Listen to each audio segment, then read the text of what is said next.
First mind muscle connection అంటే ఏందో చెప్తాం. ఏదైనా పర్టికులర్ వర్కౌట్ ఏదైనా పర్టికులర్ వేరియేషన్ చేస్తారు అనుకోరి, ఆ వేరియేషన్ మీకు ఆ మజిల్ మీద ఫీల్ అవుతలేదు. చాలా మందికి దానికి సెకండరీ మజిల్ ఫీల్ అవుతుందంట. ఇప్పుడు ఎగ్జాంపుల్ అప్పర్ చెస్ట్ ట్రైన్ చేస్తారు అనుకోండి, ఇంక్లైన్ డంబల్ ప్రెస్ చేస్తారు అనుకోండి, అప్పర్ చెస్ట్ మీద ఎగ్జాక్ట్ ఫీల్ అయితే లేదు, కానీ ఎక్కువ ట్రైసెప్ మీద వచ్చేస్తుంది లేకపోతే ఆర్మ్స్ మీద వచ్చేస్తుంది అని చెప్తారు. నా పర్సనల్ ఎక్స్పీరియన్స్ తోని ఒక సింపుల్ ట్రిక్ చెప్తా. నేనైతే ఏదో యూజ్ చేస్తాను, నాకు కూడా చాలా మైండ్ మజిల్ కనెక్షన్ రాకపోతుండే ముందు.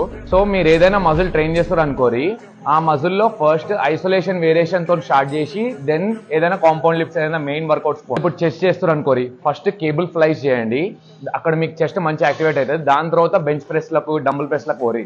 ఎగ్జాంపుల్ సేమ్ బ్యాక్ చేస్తారు అనుకోరి, first single arm cable rowing లేకపోతే సింగిల్ ఆర్మ్ సీటెడ్ రోయింగ్ ఏమని చేసి దాని తర్వాత మీరు పుల్ డౌన్స్ డెడ్ లిఫ్ట్స్ దేంట్లో కన్నా పోండి. సేమ్ బైసిప్ కూడా అంతే, ఫస్ట్ కేబుల్ అన్నా లేకపోతే ఏదైనా సింగిల్ డంబుల్ కర్ల్స్ అన్నా ఇట్లాంటివి ఐసోలేషన్ మూవ్మెంట్ ఫస్ట్ చేస్తే మీకు ఏంటంటే జల్దీ యాక్టివేట్ అవుతుంది.